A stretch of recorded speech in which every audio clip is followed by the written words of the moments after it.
Borges and Me is a film set in the early 1970s British academic world, a milieu marked by nicotine-stained interiors, heavy pint mugs in pub snugs, and aging cars on the roads in the years before seatbelts became mandatory. The story follows American writer J. Parini, who has enrolled at a Scottish university with the ambition of becoming a poet. He carries the weight of having inadvertently encouraged his younger brother to enlist for service in a distant war. The brother sends cassette tapes from the combat zone that grow increasingly bleak. Parini's search for a mentor who can help him develop as a writer takes on added urgency against this backdrop of guilt and distance. He first connects with an academic who agrees to assist him in exchange for tutoring help with the academic's young son. That academic is expecting a visit from the Argentine writer Jorge Luis Borges. Parini, however, remains focused on his own plan to interview a reclusive poet who rarely leaves his home in the Orkney Islands. The academic reacts with disapproval, observing that the preference in that scholarly environment is for poets who are already dead, and that the purpose of the course is to study writers rather than to become one. Circumstances change when the academic must leave for London and places the elderly, nearly blind Borges in Parini's care. Borges, then in his 70s and completely blind for many years, cheerfully proposes accompanying Parini on the journey north. He expresses a long-held desire to see the Highlands and asks Parini to serve as his eyes. What follows is a road trip that mixes the real and the slightly unreal, the literary and the everyday. Borges speaks in epigrammatic statements and displays a childlike enthusiasm.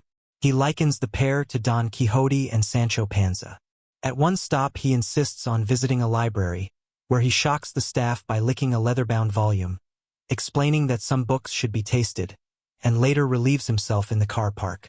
The journey includes a visit to Loch Ness. There Parini develops an attraction to a well-read hotel worker who shares an interest in poetry and offers to continue with them toward Orkney.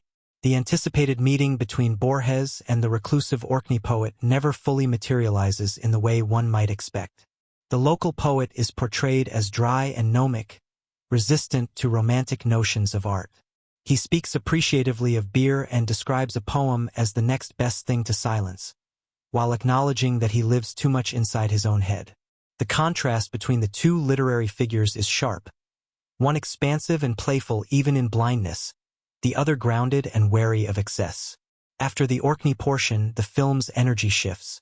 When Parini rejoins Borges, the road trip momentum has somewhat diminished because the primary destination has already been reached. Yet, in the final stretch, the film delivers a striking sequence. Parini takes Borges to the site of a historic battle.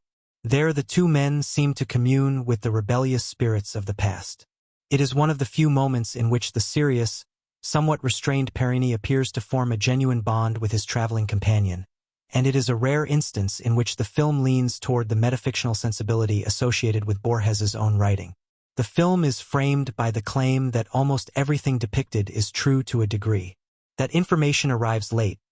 Placing it earlier might have helped viewers settle into the particular rhythm of a story that occasionally feels hallucinatory. For a time it is possible to wonder whether Borges is entirely real, given the way he speaks and the oddity of some episodes. His enthusiasm remains endearing even when the narrative meanders. Visually and tonally, the film captures a specific period texture. The academic rooms, the pubs, the cars, the northern landscapes. The performances convey both the earnest ambition of the young American and the enigmatic, playful presence of the aging blind writer. Supporting figures, including the academic mentor, the Orkney poet, and the hotel worker, flesh out the world without overwhelming the central odd couple journey. The screenplay draws on literary sensibility while remaining accessible. Conversations about writing, mentorship, and the nature of poetry sit alongside the practicalities of travel and the personal burdens Parini carries. The brothers' wartime tapes provide a counterpoint of distant violence and moral weight that contrasts with the more abstract literary quest.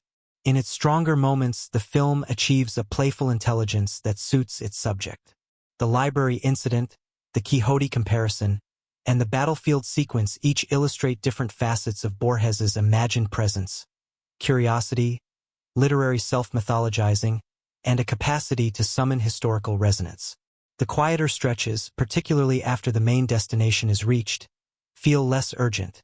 and the decision not to force a dramatic confrontation between the two poets leaves a sense of missed opportunity even as it respects a certain realism. Overall, the film is smart, literary, and playful. It benefits from the inherent interest of placing a young, aspiring writer in the company of a major literary figure under unusual circumstances. It captures the texture of a particular time and place while exploring themes of mentorship, the desire to create, the weight of personal responsibility, and the strange companionship that can arise on the road. The final battlefield scene suggests what the film might have been with more of that imaginative reach throughout. As it stands, it offers an engaging, if uneven, journey through literature, landscape, and the early stages of a writer's life. Blink-182 began in the early 1990s in California when Marc, Tom DeLonge, and Scott Raynor formed the group. The band released early albums and built a following in the punk and pop-punk scenes.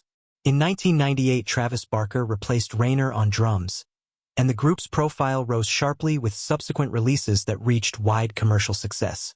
Over the years, the lineup experienced periods of change, including DeLonge's departures and returns, with Matt Skiba filling the guitar and vocal role during one extended absence.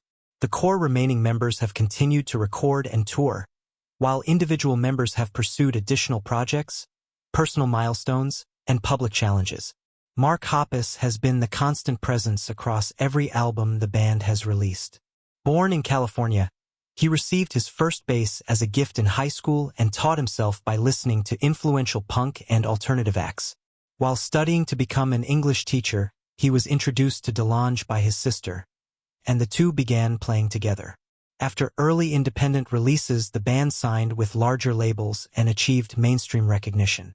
During a period of band inactivity, Hoppus formed another group with Barker and later started a project with another musician, releasing EPs. He has also been involved in clothing and accessory ventures and hosts a podcast featuring conversations with other artists. Hoppus has been married for many years and has a son.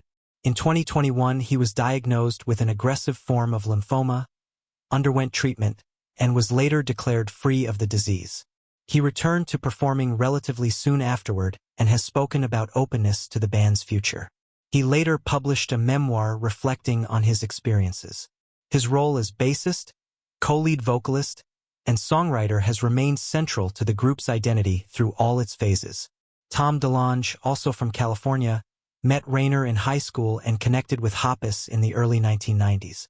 He contributed significantly as guitarist, co-lead vocalist, and primary songwriter on the band's early and breakthrough albums, often employing a humorous, irreverent lyrical style. He left the group for the first time during a period of hiatus, forming another band that continued for years. After a reunion and further recording, he departed again, citing differing priorities and a desire to pursue other interests. Those interests centered increasingly on questions of unexplained aerial phenomena and related media. He founded a company focused on science fiction storytelling across film, books, comics, and television, later expanding it into a broader academy and production entity. He executive produced a documentary series examining government investigations into such phenomena. DeLonge has spoken about the difficulty of leaving a long-standing musical identity, yet the clarity of choosing to follow the subjects that most compelled him outside of family. His personal life has included a long first marriage that ended in divorce and a subsequent remarriage. After a period of limited contact, he reconnected with Hoppus around the time of the latter's health challenges, and the two repaired their friendship. DeLonge later signaled interest in returning to the band and formally rejoined, participating in new music and extensive touring. He publicly expressed appreciation to Skiba for the work done during the intervening years. Scott Raynor, the original drummer, played on the first two albums before leaving the group. He continued performing with other bands in subsequent years. More recently, he has taken a different professional direction, joining a police department in the region where he grew up. His early contributions helped establish the band's initial sound and presence on the local and independent scenes. Travis Barker joined as drummer after Raynor's departure and quickly integrated into the group, learning a substantial set of material in a short time. He has appeared on every album since and is known for a high-energy, distinctive style that has earned recognition among lists of notable drummers. Outside the band, he has founded clothing and record label ventures, launched a wellness company, and collaborated widely with other artists across genres. He has released solo work and participated in additional groups. Barker's personal life has included multiple marriages. He has children from an earlier relationship and later welcomed a child with his current wife, with whom he has formed a blended family. A plane crash years earlier left him with severe injuries and a long period of avoiding air travel. He eventually resumed flying with support from his partner. He has discussed the experience of trauma and recovery in a documentary that also features contributions from his bandmates. His work rate outside Blink-182 remains high, spanning production, collaboration, and entrepreneurial projects. Matt Skiba came into the band during DeLonge's second extended absence. Already established as a guitarist and vocalist with his own long-running group, he balanced commitments to both projects for several years and contributed to 2 albums with Blink-182. When the original configuration reunited, he stepped aside without public conflict, expressing satisfaction at the band's restored family dynamic and pride in the work completed during his tenure. He has continued recording and touring with his primary band and has pursued solo and collaborative side projects over the years. The band's history includes multiple cycles of activity, separation, and reunion. Early independent releases gave way to major commercial success. Periods of tension and divergent interests led to lineup changes and side projects. Health challenges, personal milestones, and renewed creative collaboration have shaped the more recent years. Individual members have maintained visibility through music, media, business, and personal narratives, while the group itself has continued to release new material and perform for large audiences. Hoppus's consistent presence, DeLonge's returns after periods focused elsewhere, Barker's dual role as core member and prolific